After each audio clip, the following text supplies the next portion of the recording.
avec vous, les réponses à toutes vos questions dans l'entreprise.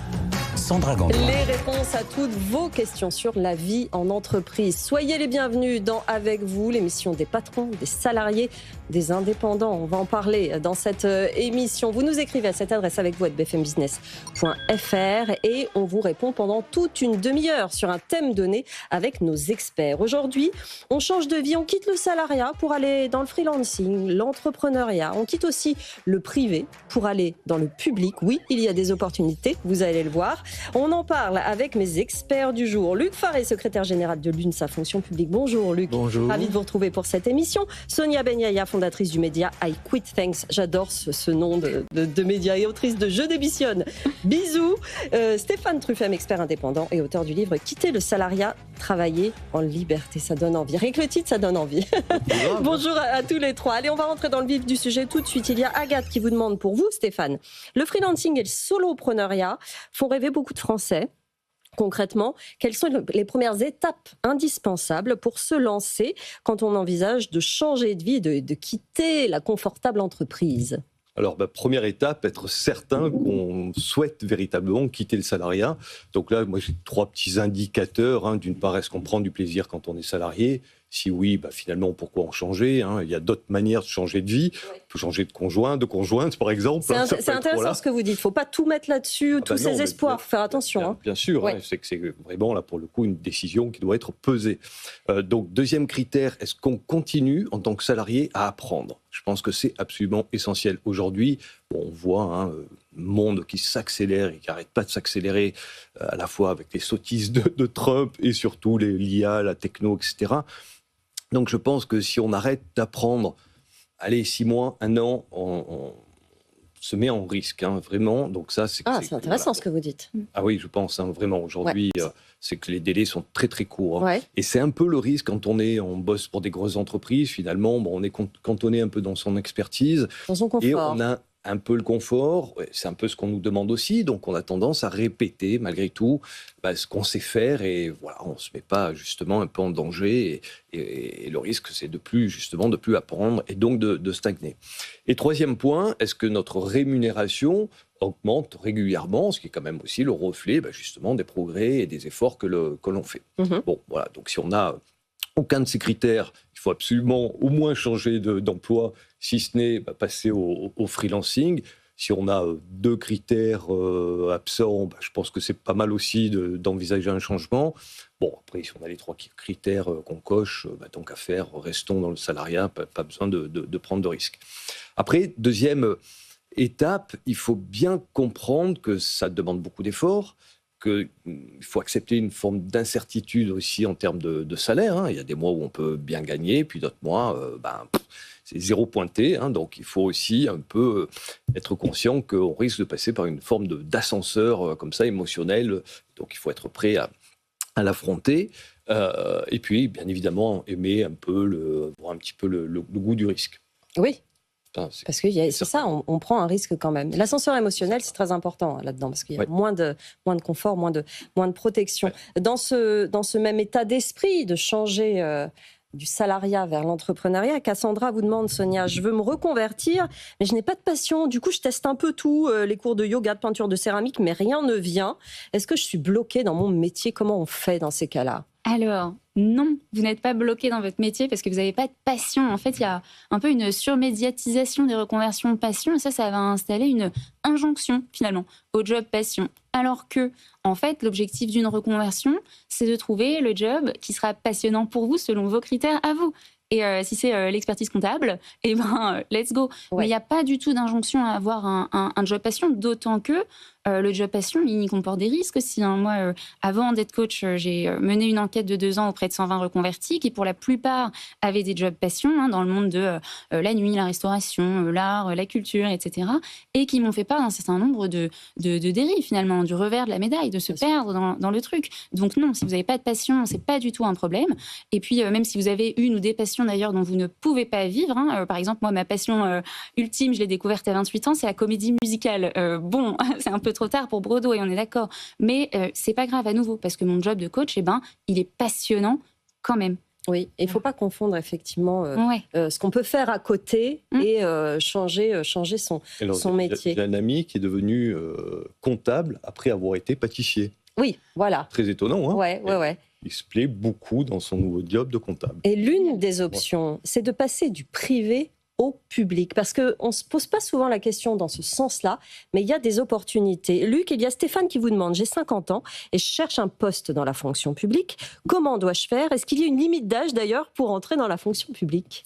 Bien, Stéphane ayant une expérience, il pourra la mettre en valeur dans la fonction publique. Il pourra faire valoir son expérience dans les hôpitaux, dans les collectivités et pour les ministères de l'État. Et aujourd'hui, il n'y a plus de limite d'âge, donc il va pouvoir se présenter à un concours ou chercher un poste sur le site, choisir le service public. Choisir le service public, ça c'est le site sur lequel on se rend. Voilà. Et du coup, on découvre les possibilités qui se présentent. Et là, on va découvrir énormément de possibilités. Il y a plus de 1000 métiers différents dans la fonction publique.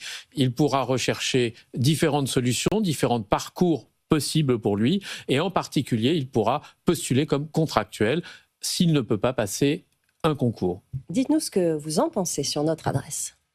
Posez vos questions à nos experts à l'adresse avecvous@bfmbusiness.fr. On a traité la question de l'âge. Il n'y a pas d'âge limite et vous allez pouvoir choisir sur ce site. Moi, j'aimerais bien rester sur le côté un peu négatif de la perception aujourd'hui de la fonction publique avec vous, toujours Luc Faré. Jean nous dit « J'aimerais entrer dans la fonction publique, mais elle a une image négative. » Comment on peut changer cette perception d'après vous ? Eh bien, la première des choses, c'est arrêtez d'écouter les ministres. Les ministres font malheureusement ces dernières années du fonctionnaire bashing. C'est toujours un coût d'être fonctionnaire. Or, il y a la possibilité, au contraire, d'être encouragé, de pouvoir construire son parcours professionnel, de passer d'un métier à un autre, de commencer comme contractuel, d'être titularisé, de passer un concours, de suivre des formations et au final, d'avoir la chance de construire sa carrière. Et il y a un avantage, c'est la sécurité de l'emploi. Et ça, dans le monde d'aujourd'hui, alors qu'on assiste à une remontée du chômage, c'est quand même un élément vraiment important. Et j'insiste sur le fait que le statut de la fonction publique permet de faire carrière. Oui, c'est ça, c'est absolument pas négligeable en effet. On travaille aussi pour la collectivité et ça a du sens. Et avoir du sens, aujourd'hui, c'est très important. Et à ce niveau-là, il suffit de regarder les études qui sont publiées encore récemment, où 7 Français sur 10 sont contents des services publics. Et ça participe à l'image positive de la fonction publique. Donc, on n'écoute plus les ministres et on y va. Ça se modernise. En plus, c'est intéressant. Stéphane, quand on a le statut de contractuel, c'est un statut qui est pérenne ou c'est un peu comme le privé, on risque de se faire... Oui, parce qu'il y a deux façons d'y entrer. Il y a les concours et puis il y a le statut de contractuel. Alors, si on s'intéresse au statut de contractuel, c'est un contrat qui peut aller jusqu'à 3 ans, à la différence du secteur privé, qui est renouvelable. Et puis, il peut même être CDIsé ensuite et permettre, si on n'a pas passé un concours par ailleurs, de pouvoir continuer dans son métier et réaliser un vrai parcours. Stéphane, est-ce que je sens chez vous une envie d'aller dans la fonction publique d'un coup ? Non, du tout. C'était une curiosité.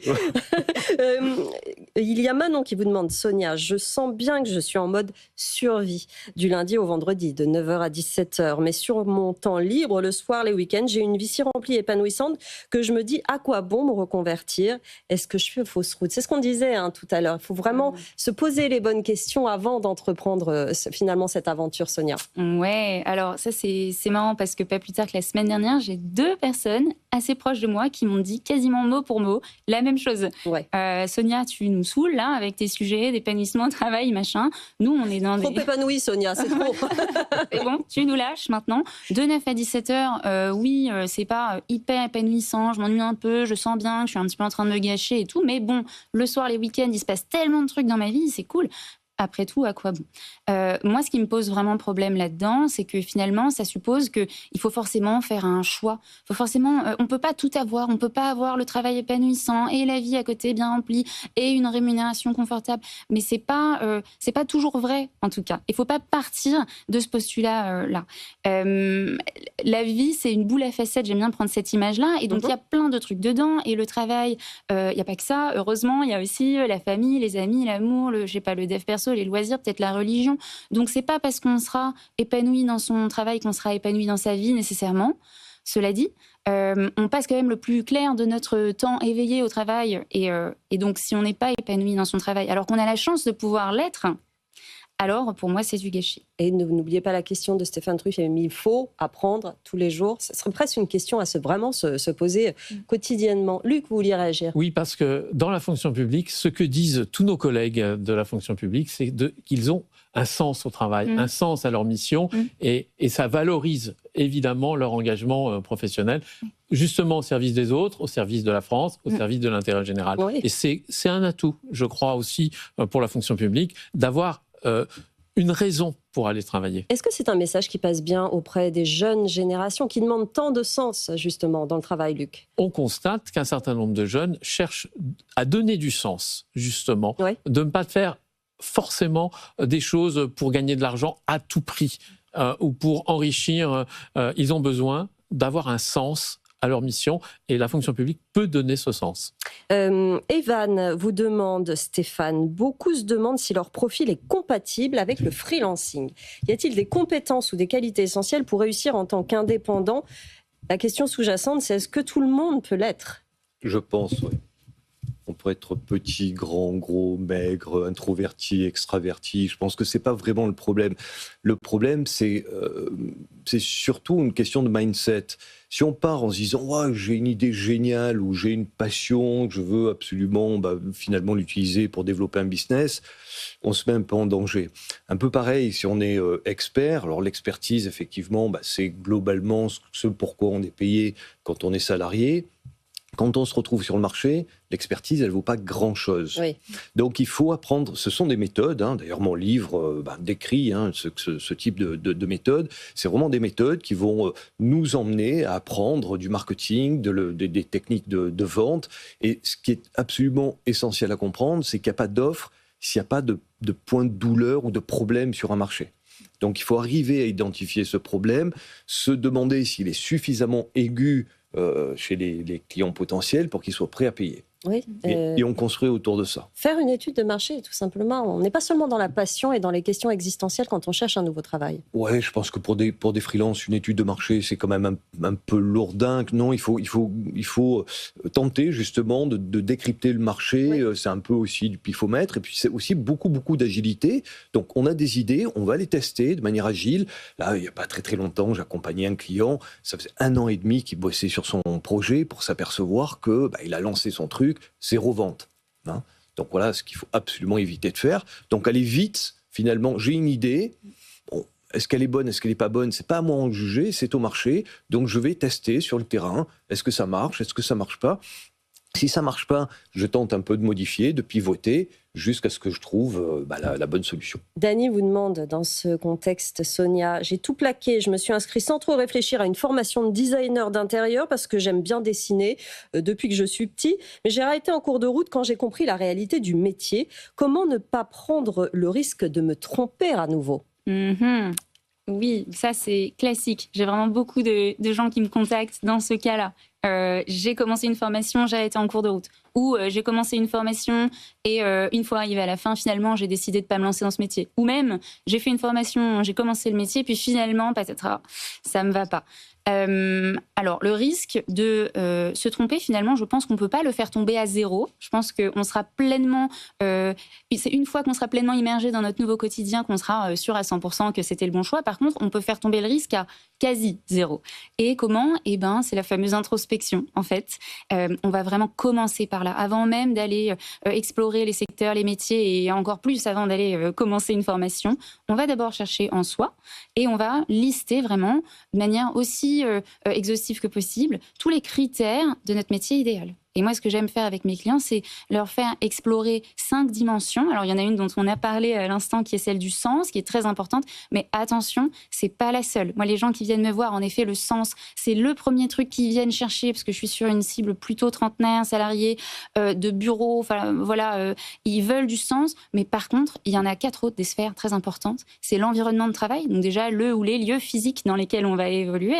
Si vous adorez, si vous adorez cuisiner, mais que je vous mets dans une cave sans lumière, sans air, vous n'allez plus aimer cuisiner. Donc l'environnement, le lieu, les lieux, l'environnement aussi en termes de gens, Et puis les tâches, concrètement, vous faites quoi de vos journées? Parce que même si votre job il a un sens de dingue, si vous aimez pas ce que vous faites, eh ben ça marche pas. Non. Les valeurs, vos valeurs, les valeurs que vous incarnez, et puis l'identité profonde, vraiment la personne que vous êtes dans votre job et que votre job vous permet de devenir. Et donc se poser toutes ces questions-là avant d'aller s'inscrire à une formation, ça permet de réduire le risque à quasi zéro. C'est prendre quand même des risques parce que des fois, nos envies sont diamétralement opposées avec ce qu'on fait actuellement. Audrey vous demande, Luc, j'ai 37 ans, je suis mère de 3 enfants et ingénieure dans une grande entreprise agroalimentaire. Je souhaite devenir professeur des écoles dans la région grenobloise. Est-ce que c'est possible? Eh bien, je vais dire à Audrey, oui, c'est possible, parce que il y a des possibilités. C'est possible sur Grenoble de s'inscrire à l'INSP, c'est-à-dire l'Institut national supérieur du professorat d'éducation. Elle pourra, je lui conseille même, de s'inscrire à une formation très précise, la formation COMEP. Elle peut s'inscrire entre le 21 août et le 5 septembre de cette année, et ensuite, elle pourra passer le concours de professeur des écoles. Et si elle aime s'occuper des enfants, si elle aime enseigner, c'est une vocation qui est possible pour elle. C'est très important ce que vous dites parce que vous parliez tout à l'heure de la dimension du sens, de la facilité à trouver des jobs, mais c'est vrai que quand c'est si opposé, il y a une question de formation là-dedans. Ça veut dire que quand on prend cette décision de totalement changer de domaine, la fonction publique, elle permet ça, c'est-à-dire d'avoir entre-temps la formation qu'il faut, Luc? Oui, et puis cette formation va durer 1 an, et ensuite elle passera son concours, et comme elle a toutes les conditions à la fois de diplôme et en plus elle est mère de 3 enfants. Dans la fonction publique, il y a des portes qui s'ouvrent et donc il y a des possibilités. Et je le dis tout simplement, c'est un très beau métier qui a beaucoup de sens, qui a de l'autonomie et qui a une réelle responsabilité. Et ça fait plaisir de voir qu'il y en a qui veulent encore le faire. Il en manque. Et il en manque énormément. Dites-nous ce que vous en pensez sur notre adresse. Avec vous, retrouvez-nous sur tous nos réseaux sociaux. Pio vous demande, Stéphane, l'intelligence artificielle peut-elle être un accélérateur pour concrétiser le désir de changer de vie, notamment pour ceux qui rêvent de se lancer en indépendant? Ah mais carrément. Alors ça, c'est mon petit dada du moment. Enfin, ça tombe bien. Parce que ça va encore durer, ça tombe bien. Non, mais je trouve que c'est vraiment un game changer. Et je pense d'ailleurs pour les freelances, pour les salariés, enfin pour qui que ce soit, il faut absolument s'y mettre. Il faut prendre le train. Hein. Il est en train de passer à... Oui, mais pas n'importe comment. Il faut le prendre intelligemment. Bien évidemment, il faut le faire. Il faut trouver les bons cas d'usage. Il faut exactement. Se former, après, la courbe d'apprentissage n'est pas non plus très, très, très complexe. Donc oui, alors moi, je l'utilise finalement sous 3 dimensions. La première dimension, c'est celle du coaching. Tout simplement, je souhaite lancer une nouvelle offre, je demande à une IA, alors ça peut être ChatGPT, Claude, Gemini, peu importe, de me dire ce qu'il en pense. Et quand on fait un bon prompt, quand on commence à engager une véritable discussion, qu'on lui donne du contexte, qu'on soit très très précis sur ce qu'on souhaite faire, les réponses sont vraiment souvent éclairante. Hein. Donc ça, c'est une première dimension. Alors, il faut apprendre quand même. Hein. C'est pas, si on n'est pas très précis, on va avoir des réponses qui vont être pas spécialement très, très intéressantes. Deuxième approche, c'est celle de, finalement, d'apprendre. Hein. Je parlais tout à l'heure qu'il fallait perpétuellement apprendre. Se former en permanence. J'ai parlé de pages de vente pour vendre ma dernière formation, mon atelier. Je ne sais pas en faire. Je demande à ChatGPT à quoi ça sert, comment je peux le faire. Et troisième aspect, qui est finalement le plus commun, c'est celui de la productivité. J'ai compris qu'il me fallait une page de vente. Finalement, je délègue une partie de la réalisation de cette page de vente à ChatGPT ou une IA quelconque. Sonia, vous êtes d'accord avec ça? Est-ce que l'IA change les choses, accélère les choses, aide au changement de vie ou pas forcément d'après vous? Ouais, si, ça aide. Alors moi, c'est vraiment un outil que j'utilise au quotidien. Ça me fait gagner un temps fou. Hein. Je pense que franchement, je dois faire le travail, peut-être pas de 3 personnes, mais au moins de 2, alors que je suis toute seule et que je suis très très loin d'être surmenée, surtout pas. Donc oui, moi je pense que l'IA, en effet, c'est un super outil. Après, moi, dans le cas précis de la reconversion avec mes clients, je vais pas leur dire, même malgré un excellent prompt, d'aller demander à ChatGPT ou à Claude de leur donner leur métier de rêve, parce que je pense que c'est quand même, en tout cas aujourd'hui en 2025, je suis pas convaincue que l'IA soit capable de faire ça. Et vu que je suis, si vous voulez, sur des clients, des clientes qui sont dans des périodes de changement, avec finalement pas mal de croyances limitantes, de peur, c'est un petit peu vertigineux quand même quand on est à l'aube d'une reconversion. J'ai bien peur que de les envoyer sur Claude ou ChatGPT, ça soit pas bénéfique pour eux. Mais de manière générale, en tout cas, je pense que l'IA, oui, je suis d'accord, il faut prendre le train. J'étais moi-même assez réticente il y a 2 ans, 1 an et demi, parce que ça fait peur, en fait. Mais je pense que là, il n'y a pas trop le choix. Non, mais la vie des indépendants. Quand on s'en sert en tant que coach, il faut quand même des choses très, très précises. Bien sûr. Si on lui demande une réorientation, bien évidemment, il n'y a que finalement... Vous-même, c'est une question intime. Tout à fait. Mais l'important est quand même de garder l'homme et sa propre réflexion pour tous les choix qu'on peut être amené à faire. L'intelligence artificielle peut permettre des réflexions, mais n'oublions pas que c'est chacun qui doit faire ses choix. Il ne faut pas tout lui et déléguer. ne pas laisser ce choix final à l'intelligence artificielle. Ça doit nous servir actuellement, je parle en 2025, ça va s'arranger, évidemment, se perfectionner, mais il faut s'en servir comme outil en réalité aujourd'hui, pas évidemment comme une deuxième personne qui va décider à votre place. Luc, il y a Mohamed qui nous demande, étant agent de sécurité dans un centre commercial, pensez-vous que je puisse devenir policier? Là, on voit le lien entre les deux. Est-ce que cette expérience peut lui servir à devenir un policier Mohamed, vous avez une expérience qui va vous servir, mais il n'y a pas de lien direct. Comme il n'y a pas de lien direct, vous pouvez, si vous avez le baccalauréat, passer le concours de gardien de la paix. Dans ce cas-là, il faut vérifier que vous ayez la nationalité française, que vous avez tous vos droits civiques. Mais une fois que vous avez ça, vous pouvez vous inscrire. Et pour vous inscrire, c'est maintenant, c'est jusqu'au 28 juillet. Donc, vous pouvez le faire. Et si vous n'avez pas le baccalauréat, vous pouvez envoyer un dossier. Si vous avez moins de 30 ans, et c'est votre cas, vous avez la possibilité d'envoyer un dossier pour être adjoint policier. Et pour être adjoint policier, une fois que vous êtes pris, vous pourrez alors passer le concours pour devenir gardien de la paix. C'est intéressant ce que vous dites, parce que ça fait 2 fois que vous dites que là, il faut s'inscrire maintenant. Ça veut dire que l'été, c'est favorable pour entrer dans la fonction publique ? En ce moment, c'est la période des inscriptions pour un certain nombre de métiers. Et c'est le cas pour un certain nombre de concours, puisque les concours sont à des dates fixes. Et donc, il faut respecter ces dates si on veut jouer les concours. L'été, favorable à la fonction publique. Gardez-le en tête. Une dernière question pour vous, Sonia. Aurore nous dit, je souhaite me reconvertir. J'ai trouvé un métier au croisement de mes motivations et de mes contraintes. Le problème, c'est que je ne vois pas comment je pourrais être légitime dans mon nouveau domaine en repartant de zéro. Comment surmonter ce syndrome de l'imposteur? Et c'est vrai qu'il est intéressant, ce syndrome de l'imposteur, quand on change de vie. Oui, alors c'est vraiment peut-être le truc dont on me parle le plus avant même. La peur de l'échec, du regret, du regard des autres, l'insécurité financière même vient après le syndrome de l'imposteur, en tout cas parmi les gens qui me contactent. Je dirais que le premier truc pour désamorcer le syndrome de l'imposteur, ça va être de faire la différence entre imposteur et débutant, déjà. Parce que je pense qu'il y a une confusion dans ce cas précis des personnes à l'aube d'une reconversion. Un imposteur, en fait, il va mentir sur ses compétences. Un débutant, une débutante va apprendre en toute transparence. Pour ce qui est de repartir de zéro, non, vous n'allez pas repartir de zéro si vous changez de métier. Vous allez capitaliser sur toute votre histoire, toute votre personne. Vous allez transférer un bon nombre de vos compétences, surtout tout ce qui est de l'ordre du savoir-être, des soft skills. Et puis pour les compétences que vous n'avez vraiment pas du tout, vous allez les apprendre.